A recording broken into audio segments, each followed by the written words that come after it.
A ideia do quadrinho em sala de aula, para a ciência, para a matemática, é como você consegue trazer o indivíduo para você. Então, compre revistinha, assista o filme, mas estude, por favor. Senhoras e senhores, muito bem-vindos ao Aspirante Economista. Hoje nós vamos falar com um professor apaixonado pela matemática e envolvido no mundo da tecnologia. Trouxe o professor Paulo Júnior para falar por que matemática é tão interessante e mostrar como às vezes as pessoas podem ter uma visão preconcebida de que a matemática é chata, quando na verdade é uma das matérias mais interessantes. Pessoal, só para lembrar, nós estamos em todas as plataformas. Pode pesquisar Aspirante Economista em qualquer rede social e você vai encontrar a nossa página com conteúdo adaptado para a plataforma que você está olhando. Bem-vindo ao Aspirante Economista.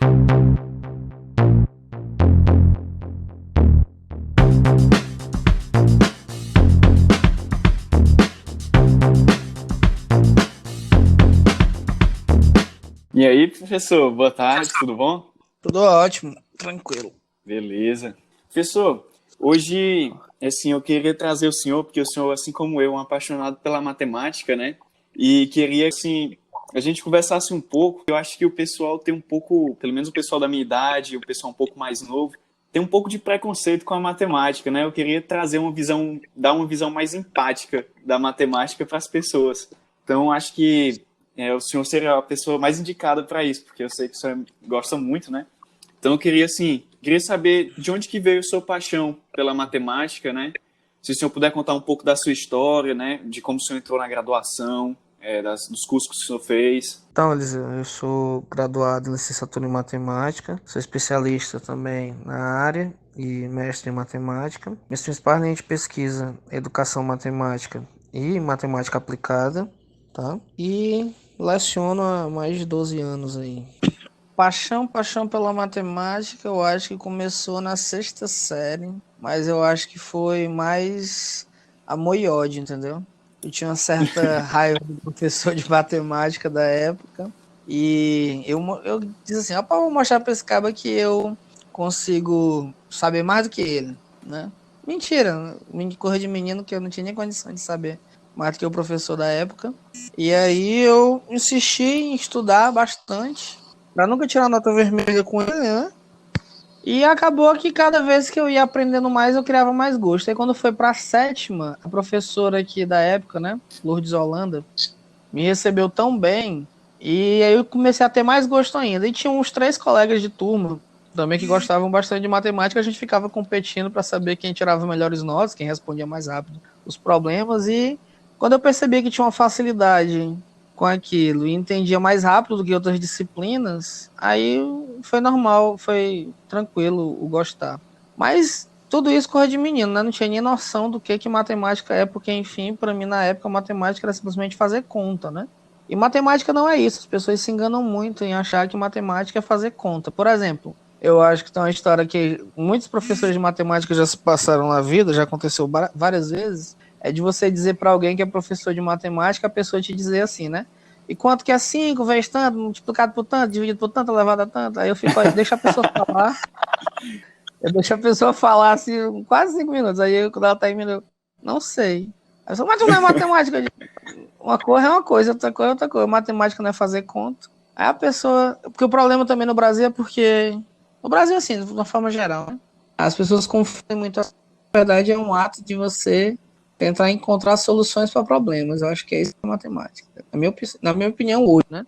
Você procura solução para problemas e essa solução passa por um mecanismo, isso é matemática. Sou realmente apaixonado. Acho bonito, é interessante. Tipo obra de arte para mim, um conjunto de equações. A história de amor nasceu com ódio na sexta série. Falam que são os dois lados da mesma moeda, né? Sim, é uma linha tênue. Professor, aí o senhor falou, né, da sétima série até a sétima série, mas quando o senhor já estava assim, no ensino médio, né, que o senhor falou, não, é realmente matemática e tudo. Quando o senhor entrou direto no curso de matemática ou o senhor chegou a fazer outros cursos, outras graduações?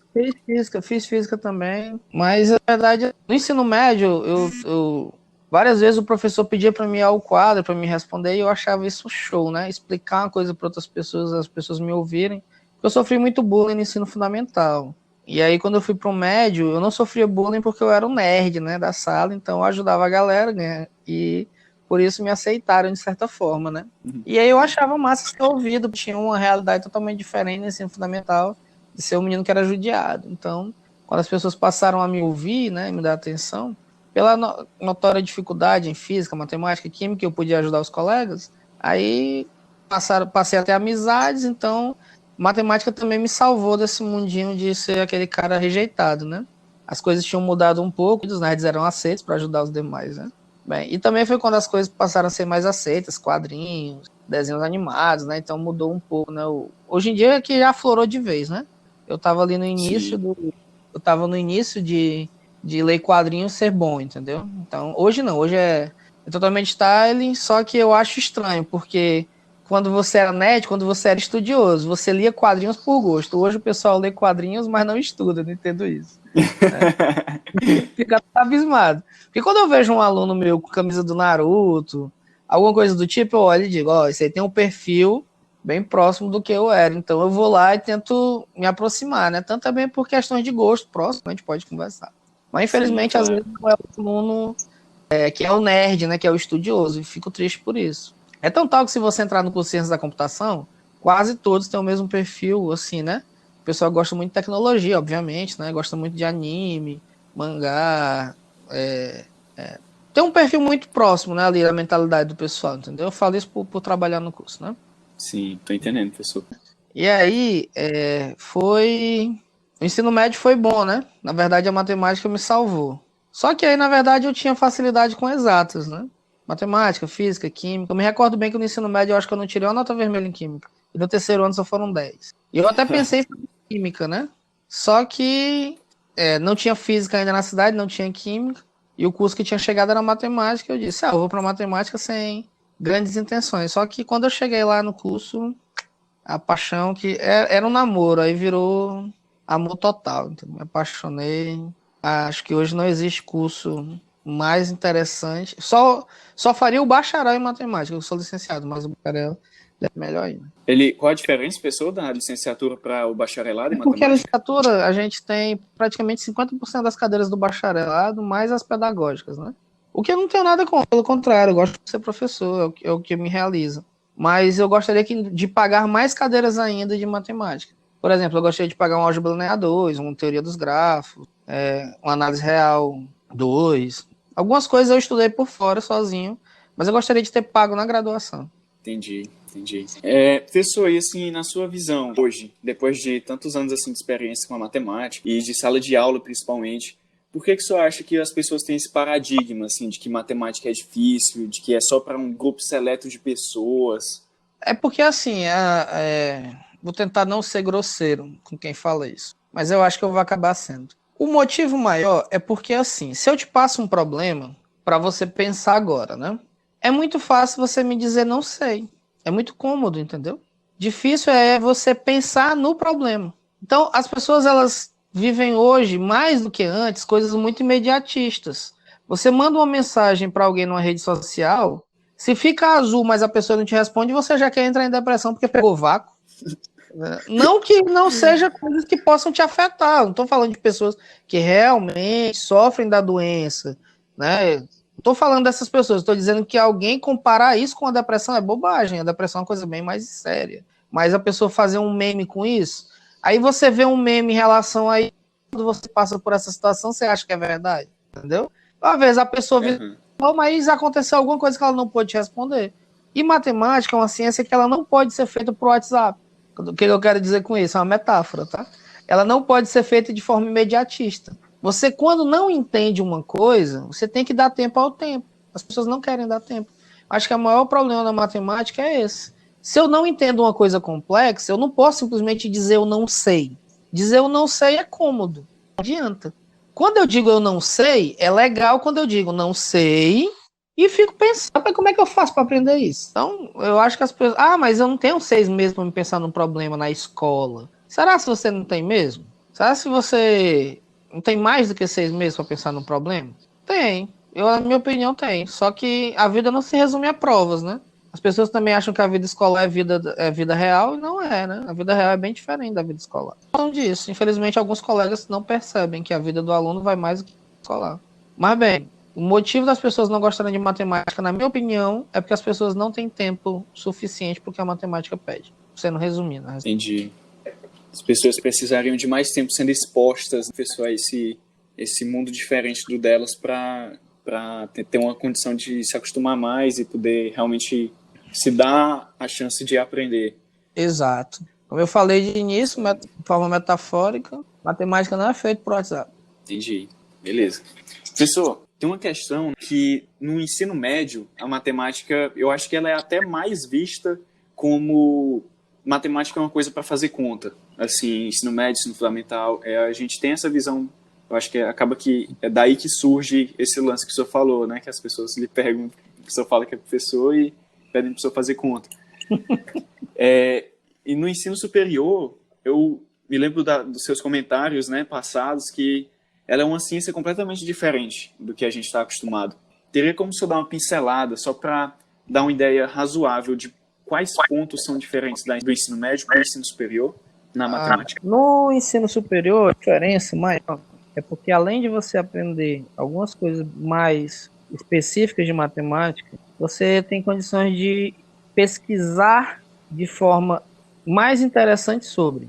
Como assim? No ensino médio, se teu professor te passa uma pesquisa, e ainda mais em matemática, o máximo que tu vai fazer é digitar no Google e imprimir um monte de folha para ele. E aí ele vai entender aquilo como uma pesquisa, né?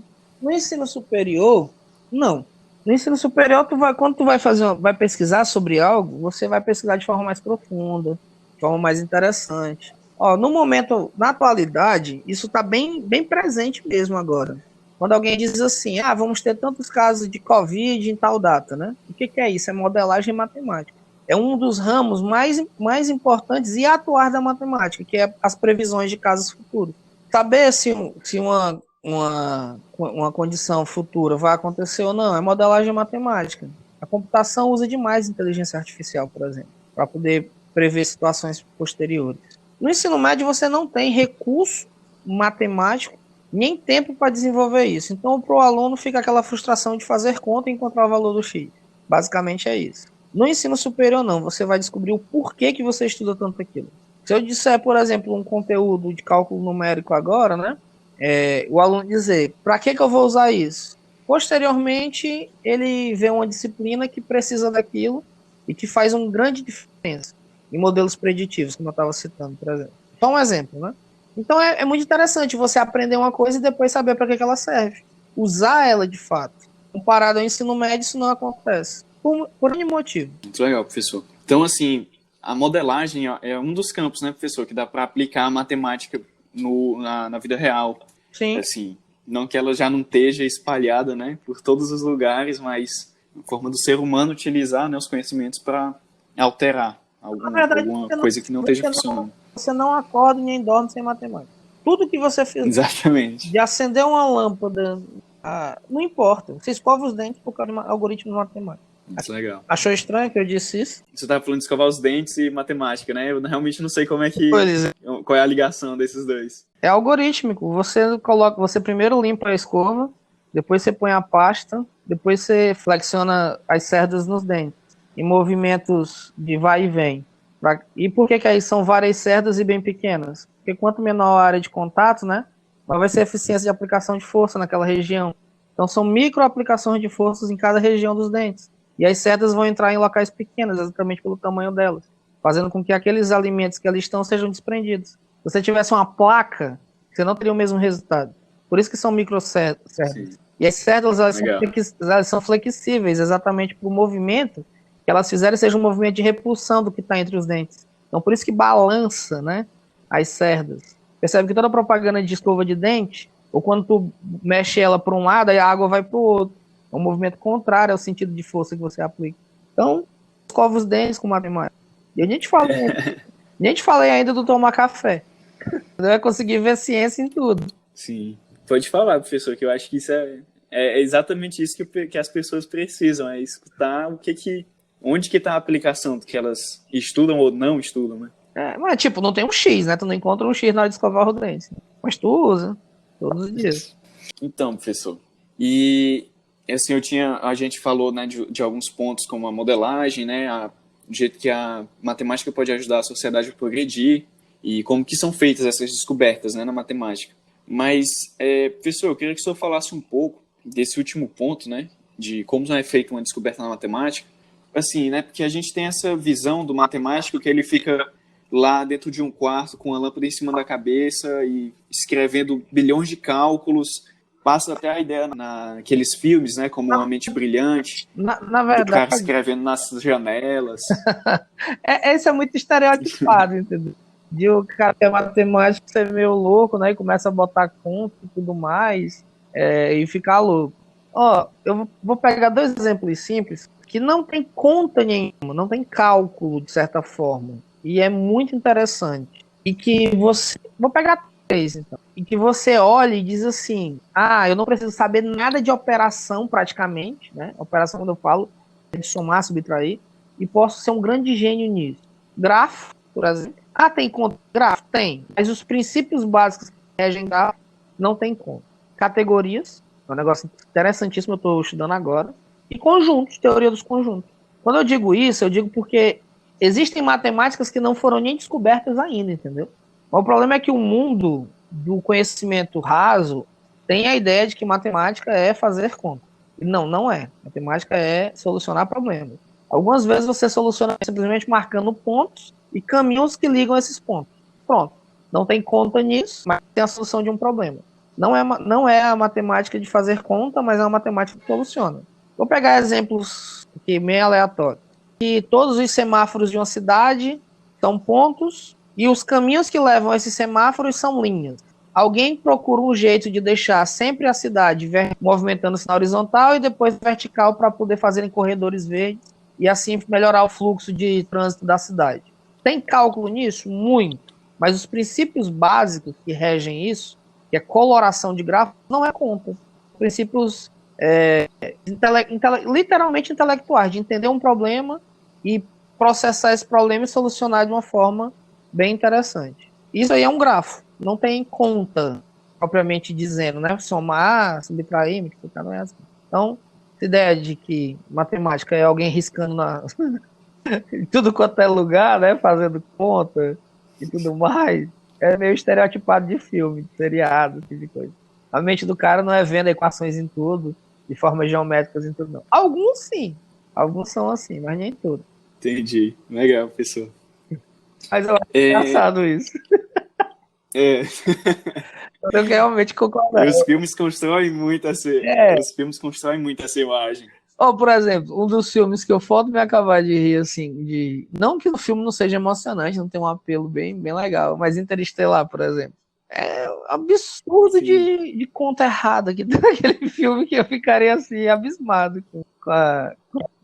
Hoje é considerado uns filmes assim representantes, né, da ciência, da ficção científica, aliada a uma realidade um pouco mais próxima da ciência, né? Sim, mas muita conta errada. Mas eu acho interessante. As pessoas acham que, por exemplo, é viagem no tempo, entendeu? Fora do planeta. Sim, tudo isso é ciência, mas não só isso. Não é só o que você acha interessante num filme que é ciência. Não. Você tem uma cafeteira em casa, uma máquina que vai lá e faz café para ti. É legal, como alguém fez, por algum motivo. Um ar-condicionado que gela, diminui o calor para você estudar. É interessante. Sim, a gente acaba porque tudo desvalorizando os... Pega o 920 e coloca ela num ar-condicionado. Caraca, essa pessoa ia ficar assustada. Dizer que você era o deus do gelo. Aí tu dá logo um poder de divindade, entendeu? Pensa em alguém de 1650 e tu mostra uma TV pra ela. Rapaz, é uma coisa boba, né? Mostra pra alguém de 1650 na televisão. Um carro. Rapaz, quanta matemática tem pra um carro funcionar e as pessoas acham tão simples. Piscar numa chave, o carro andar. Tu não precisa sair do planeta nem viajar no tempo para tu ver a grande avanço científico. Tu tem agora. Sim. A diferença é que o que tu tem agora tu acha normal. As pessoas também estão meio bitoladas, há pouca faixa etária de tempo. 20 anos atrás ninguém tinha smartphone, entende? Olha que absurdo, é uma coisa que tu vê em todos os lugares. Eu não tinha isso há 20 anos atrás. Eu tô falando 20 para ser certeiro, mas é bem menos que 20. 2007 foi o primeiro iPhone, né? Que aí, quando foi o iPhone foi que popularizou mais. Olha aí, viu? E falando de 20 anos para não errar, né? Digamos assim. Mas é até menos. Sim. E tu acha uma criança de 3 anos de idade, para ela um iPhone é um smartphone é a coisa mais simples do mundo. Ela sabe usar o YouTube. Para tua mãe. Sim. Para tua mãe é uma coisa extremamente assustadora. Talvez, né? Uma coisa horrenda, né? O menino passa o dia com a cara desse rádio game. Diz assim. Então, a tecnologia, ela é mágica até você tê-la. Depois que você tem e domina, ela é fútil, simples, boba. Mas a gente sempre sonha com a tecnologia futura. Curte o que tem agora. Verdade. E muitas vezes a gente nem mesmo consegue utilizar todo o potencial dos dispositivos que a gente já tem, né? A gente Exato. usa só para as coisas mais simples. Um smartphone virar algo só para acessar o Facebook e o WhatsApp, eu acho que é reduzi-lo demais, né? Com certeza.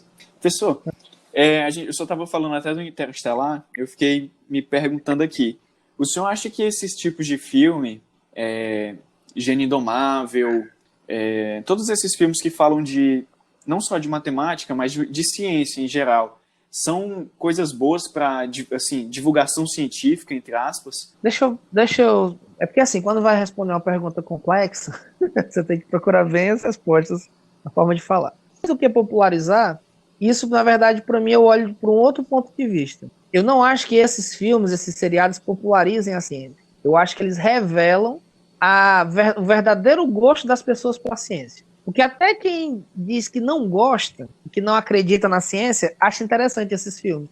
Porque como é que esses filmes, seriados, são sucesso de público e bilheteria? Se as pessoas não fossem assisti-lo. Então a pessoa diz que odeia matemática, que não gosta. E na hora que tem um filme interessante sobre viagem no tempo, ela tá lá assistindo o filme. Ela diz que não gosta de matemática escolar, não é que ela não gosta de ciência.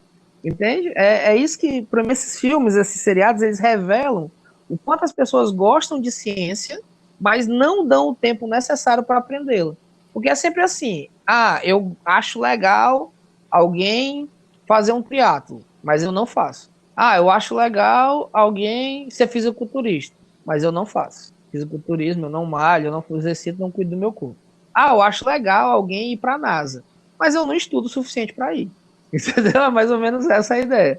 Só que assim, Sim. Se eu acho legal e existe público, é porque existe um interesse disso. Eu acho que esse interesse tinha que ser tornado ação. Não só ficar interessado, eu acho que as pessoas tinham que dizer, lá no quadro do Sheldon, uma fórmula mó louca, que tem uma integral dupla lá. Vira e mexe, eu fico olhando, assistindo Big Bang e vejo algumas fórmulas que eles estão usando, né? E eu digo, aí quando eu olho pro quadro e conheço, eu fico feliz, né? As pessoas olham um monte de símbolo sem nexo, eu com certeza não saber o que é. Assim como quando eu assisto um filme, não sei alguma coisa do filme, eu vou atrás, saber o que é aquilo, para poder entender um pouco mais ainda do filme.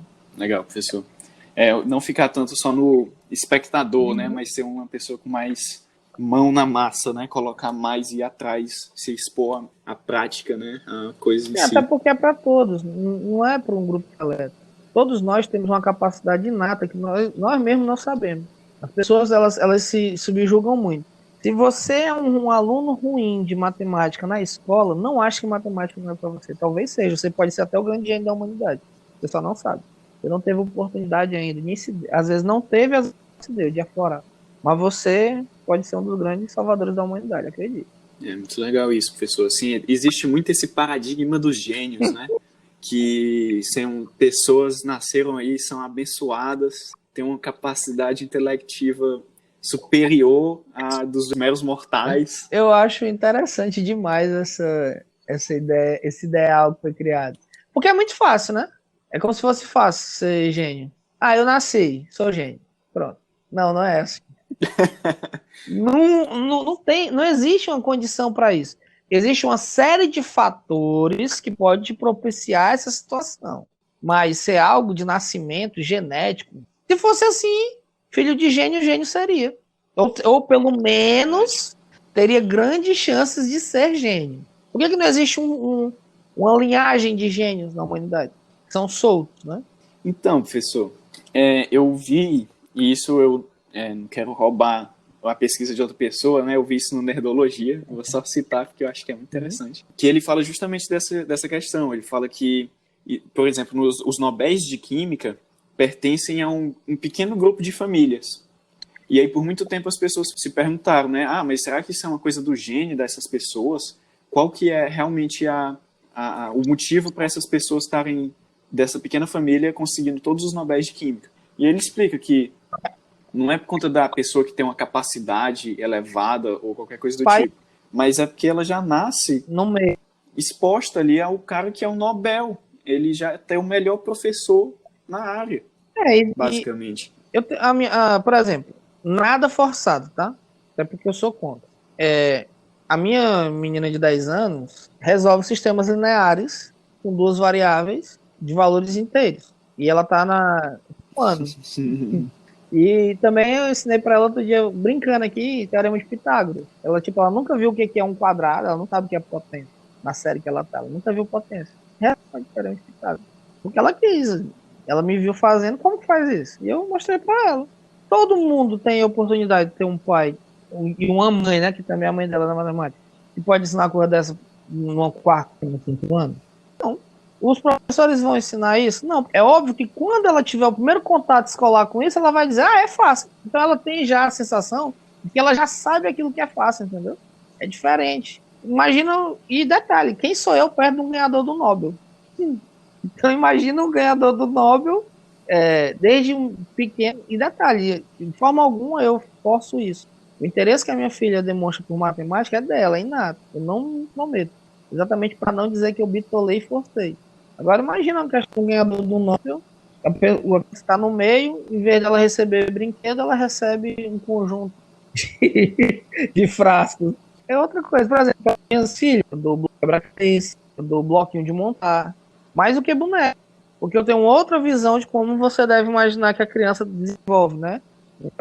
Eu dou panelinha? Dou. Aí atrelado vem um quebra-cabeça de primeiro 15, ou de 25, depois de 50, depois de 100 peças. Então é diferente quando você tem uma outra visão de como vai educando seus filhos. E eu tô falando por mim, sou um Hellis qualquer comparado a um ganhador do Nobel, obviamente. Entendi, professor. Só para complementar. Eu acho que se nós tivéssemos gerações mais educadas, nossos filhos seriam mais educados ainda. Nós vamos chegar nesse patamar, só não vamos ver, nós vamos estar mortos. Mas imagina, eu estou fazendo minha parte, né? Acredito que daqui 200 anos vai ter uma grande diferença. Então, muito mais pais poder estar fazendo isso. Infelizmente, muitos pais ficam ao contrário, né? E não já ouviram, né? Ah, quando chegar química e física, tu vai ver, viu? É negócio difícil, é negócio difícil. Então a pessoa nunca nem viu. A pessoa nem viu física e química. Ela já sai traumatizada. O que será isso, meu Deus? É um carrasco. Ah, tu vai ver. Quando tu chegar ali em matemática do primeiro ano, meu Deus, ninguém faz, não. Primeiro ano, eita, vai ser grandes descobertas científicas. Tu vai entender um monte de coisa que tu não entende hoje. Sim, falar com mais incentivo, né, professor? Despertar a curiosidade. Não traumatizando. Pessoa. Com certeza. Mas isso que o senhor falou, né, é que nem todas as crianças têm dois pais matemáticos, né, no caso do senhor e da professora Ana Carla. Exato. Ana Carla, né, professor? Eu me lembro que quando eu estava estudando no cursinho lá em Teresina, eu tinha um amigo meu e a gente comentava isso, que assim, a gente é um tipo de ser diferenciado, os filhos de professores, todos os filhos de professor lá se destacavam muito nos estudos. A gente chegava para as pessoas assim que estavam mais assim na linha de frente, né, que estavam mesmo bastante estudavam muito, né, já tinham o costume de estudar bastante, pelo menos alguns, né, que eram filhos de professores, assim, já tem essa influência. Pode ser. Outra coisa, professor, o senhor falou, né, que daqui a 200 anos a sociedade deve estar mais educada, né, já existe mais educação e tudo. E se a gente parar para pensar, a sociedade de hoje que a gente vive, na verdade, ela, assim, a gente tem conhecimentos muito grandes, a gente conhece muita coisa. Se a gente pegar uma pessoa aleatória, a probabilidade dela saber muito mais do que, por exemplo, Pitágoras é quase de 90%, porque ela hoje vive num mundo que o conhecimento é jogado na cara dela, né? Ela é exposta ao conhecimento o tempo todo. Ela já não faz dança o para quê? chover. Não, não Exatamente. que o que as tribos Exatamente. faziam fosse errado, né? Só não tem valor científico. Se eu dançar e a chuva vem, uma coincidência, entendeu? Quando eu digo isso é porque Sim. é só uma forma, não é uma crítica histórica às tribos que faziam isso, pelo contrário, era cultural deles, mas não tem valor científico. Eu dançar e fazer chuva, não existe. Sim. Foi só uma forma de exemplificar. Exato. Uma analogia, né? Beleza. Sobre essa questão que você falou, eu meio que discordo, viu, Eliseu? Tem um programa de repercussão nacional agora no país que fez uma pesquisa sobre terraplanismo. Pelo menos da audiência desse programa, 68% são terraplanistas. Então eu acho que tem menos pessoas com conhecimento científico hoje do que algum tempo atrás. Porque quando a gente está numa era dessa digital, de Big Data, de Revolução 4.0, existe alguém que realmente... Estou dizendo brincadeira de Facebook, não, de rede social, não, mas realmente alguém que no seu âmago, no seu interior, na sua consciência mais simples, realmente acredita que o planeta é plano, é assustador, na minha opinião. Cientificamente falando, é assustador. Não queria entrar no mérito, mas enfim, você falou... Quando se olha nesse lado aí... para mim é assustador. Cientificamente falando também, alguém que realmente acredita e considera que é melhor que alguém ou pior que alguém pela tonalidade de pele que tem, isso para mim é assustador. Ainda é assustador. Com certeza. Como eu falei, não queria entrar no mérito para não parecer que é algo de viés, né? Mas, já que a gente está falando de ciência e falando da ciência atual, eu acho que hoje nós temos muito, como você falou, temos muita informação, só não sabemos usá-la. Eu acho que a gente vai passar pelo menos um processo grande de tempo para aprender a usar a informação que tem. Quando nós tivermos essa quantidade de informação que nós temos e soubermos utilizá-la, aí sim eu acho que as coisas vão mudar. Beleza, professor. Assim, como a gente está disposto a mais informações, né? Muita gente não pesquisa, por exemplo, artigos científicos e tudo mais. Assim, ninguém toma, pelo menos não que eu conheça, fora o senhor, por exemplo. A pessoa senta num dia, bota os pés para cima numa rede e fala, vou ler um artigo científico. Normalmente as pessoas que pesquisam já estão pesquisando para produzir alguma outra coisa, né? Quando você fala do artigo científico desse jeito aí, eu sei o que você está se referindo. O artigo científico escrito no formato típico, né, que é desenvolvimento, metodologia, resultado. Esse tipo de artigo realmente ele traz uma leitura muito cansativa para o leitor comum. Só que várias revistas já estão revendo suas formas de escrever e não estão querendo mais artigos desse jeito. Estão querendo artigos mais realmente dinâmicos, interessantes, em que elas sejam realmente propostas a revistas que você lê do início ao fim, aquela coisa que você vai ganhando na história, entendeu? É mais ou menos assim, já tem revista revendo isso. Eu vi uma postagem que eu achei super... Desculpa cortar a tua pergunta, porque uma coisa juntou com a outra, certo? Eu vi uma postagem que eu achei super interessante de um professor colega meu, que é assim, gente, vamos parar de ensinar a norma da BNT e vamos começar a ensinar metodologia científica para as pessoas. Tem gente que sabe passamento, mas não sabe ler um artigo científico. E quando você falou isso, casou exatamente. Eu espero que ninguém pegue um recorte da minha fala e tire só o recorte. Quando eu digo, vamos parar de ensinar a BNT, não é que não devemos ensinar as normas da BNT. É que nós estamos dando muita ênfase a ensinar normas da BNT, espaçamento, tamanho da fonte, tipo de fonte, e pouco o que é a escrita científica. Então, por isso que as pessoas acham tão chato ler ciência, porque criou-se muita regra para escrever ciência e, fora das regras, não existe um conteúdo que deveria ser o mais importante. É como no Enem, por exemplo. Você tem muitas regras para fazer a redação, e será se a regra para fazer é tão importante quanto o conteúdo? O que é mais importante? Na minha opinião, é mais importante o conteúdo. Então, se alguém, teoricamente, que escreve algo que foge às regras, mas é super interessante, aquilo para mim me conquista. Por exemplo, conheci nas redes sociais um colega agora, que ele não tem formação matemática, nunca entrou na cadeira de graduação em matemática, e ele tem uma forma totalmente interessante de ver a distribuição dos números, de forma artística. Então ele entende distribuição numérica de uma forma que cria figuras. Olha que coisa magnífica, uma pessoa que não tem formação. Já tentou mandar isso para revistas, mas como ele não é do meio, muitas revistas não aceitaram as publicações dele. Então eu estou ensinando o colega a escrever de forma que seja aceito numa revista, entendeu? Então, mas numa revista super interessante, por Entendi. exemplo, o que ele faz seria aceito com tranquilidade. Porque é muito, muito, muito realmente Legal. dinâmico. Mas não acho que as pessoas não leem ciência, elas leem. Legal, professor. Aí, professor, eu queria assim, trazer para cá também, que eu acho que tem relação com o tema todo, né? Que o senhor fez um artigo, né, que falava de como os quadrinhos podem ajudar na contextualização da matemática. Basicamente, a minha pergunta é como os quadrinhos podem ajudar na contextualização da matemática. Certo. O Homem-Aranha, ele usa teia, né, para se locomover, né, nos prédios. Que ele faz o movimento de um pêndulo, né, não? Sim. O Superman voa, para ele voar, qual é a força necessária para que ele crie impulsão? Professor, são coisas muito estranhas. Não, mas tem uma certa brincadeira. Por exemplo, quando eu falo para os meus alunos assim, o Flash não corre na velocidade que ele corre. Os alunos já se assustam, já chamam a atenção. Então, imagina aquele aluno lá no fundo da sala, mó nerd, que lê o quadrinho do Flash, eu digo, o Flash não chega na velocidade que ele chegaria. O aluno olha para mim e já muda o olhar, ele tá brincando com 3 colegas no fundo da sala e ele para. E diz, como é? Que história é essa? Eu acabei de ler o quadrinho do Flash. Aí eu digo assim, ele não correria sobre a Terra na velocidade que aparece no seriado, quadrinho. Por que, professor, que esse cara não corre? A primeira pergunta do aluno.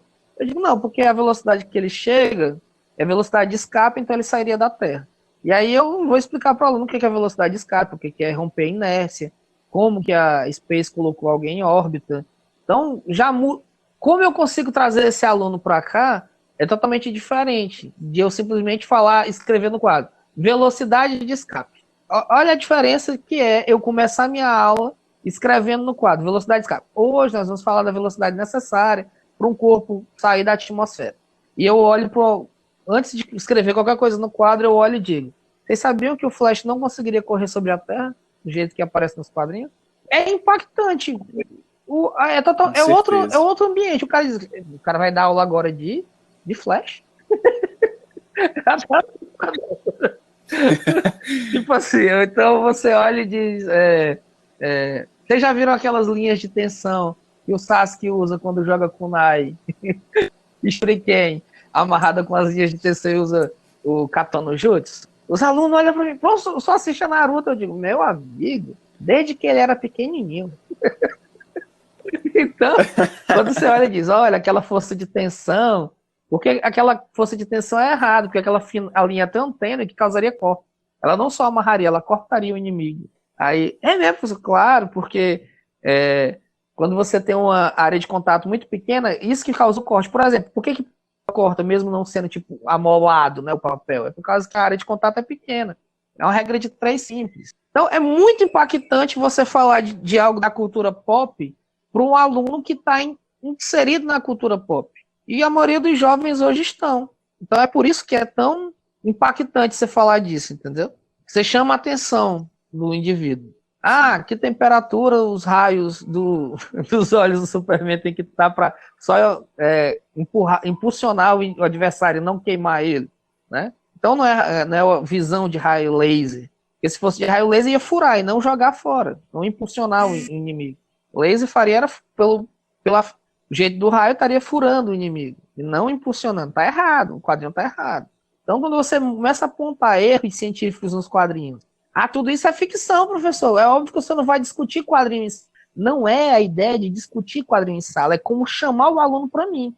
É isso que é o interessante. Não é como mostrar para o aluno o que o quadrinho está fazendo certo ou está fazendo errado. O Homem de Ferro, a armadura dele, pelo jeito, como recebe tal impacto e não abre, então tem que ser no mínimo tanto de peso, para ele voar ele precisaria tanto de aceleração, isso faria com que o corpo dele fosse deformado de acordo com o voo. Por isso que um avião é muito maior do que seu corpo, né? Tem um motivo para isso. Não pode fazer um avião pequenininho só para ti estar dentro. Aí quando você vai falar disso, aí tem relação massa, peso, resistência do ar. Olha a quantidade de ciência que tem por trás de uma coisa dessa. Não é dizer que o quadrinho está certo ou está errado. Entenda bem. É como eu trago o aluno, entendeu? O impacto que essa informação faz com que o aluno me dê atenção. Essa é mais ou menos a ideia. Muito bacana, professor. A ideia do quadrinho em sala de aula, para a ciência, para a matemática, é como você consegue trazer o indivíduo para você. a atenção do aluno. Eu me lembro até que quando a gente estava no ensino médio, no primeiro ano, o senhor falava umas coisas assim, tipo, do Batman. Do nada a gente estava lá o dia inteiro tendo aula maçante, né? Coisa química, física e tudo. Aí do nada o senhor chegava e falava assim, rapaz, vocês sabem qual é o plano do Batman para matar todos os super-heróis? Aí a gente ficava tipo, o quê? Nerd, entendeu? Nerd se entende com nerd. Só fico Muito triste legal, de hoje em dia professor. o pessoal assistir mais filme, ler mais quadrinho, mais estudo, infelizmente. Mas se tais atitudes fossem tomadas por mais professores, eu acredito que essa realidade mudaria, professor. Também pode ser. Então, compre revistinha, assista o filme, mas estude, por favor. É verdade. Professor, então acho que é isso, assim, acho que já deu para dar uma boa noção pro pessoal. Acho que quem escutou o podcast até aqui, escutou ele todo, vai sair com uma visão mais carinhosa sobre a matemática, menos assim, com essa rejeição preconceituosa, assim, vamos dizer. E se o senhor quiser falar as suas redes sociais, né, a divulgar que o senhor está com um canal agora no YouTube, acho que todo mundo devia conferir. Eu tenho um canal no YouTube, né, que é o Professor PJ Araújo. Tem um vídeo lá que eu até aconselhei muitos colegas meus a assistir, que é um de aplicação de ADO. O indivíduo pode não... E tem uma live que eu fiz de ADO também, que tem, bem no início, 3 problemas aplicados. Matemática financeira, decaimento radioativo. Agora eu não estou lembrando tudo. Mas eu digo isso porque, assim, até os colegas que estudam, né, às vezes não sabiam para que servem. E eu fui exatamente para mostrar que tudo que a gente está estudando tem aplicação. Então, esse é o meu último vídeo que eu postei, né, na data hoje, dia 10 de junho. O último vídeo postado anteriormente ao dia 10 é uma live que eu fiz em relação à EDO, e os 3 primeiros problemas são exatamente aplicados. O porquê que matemática financeira tem aquela fórmula, por exemplo? Você aprende no ensino médio, mas não sabe o porquê. Queda radioativa, decaimento radioativo de um corpo, né? Um corpo vai perdendo massa radioativa, por quê? Então, é interessante dar uma olhadinha lá. E eu fico muito feliz aí de estar podendo ajudar os colegas no momento que a gente está agora, né? Com um canalzinho aí no YouTube. E quem puder dar uma inscriçãozinha lá ajuda muito. Muito legal, professor. Obrigadão aí pela participação. Fico muito honrado.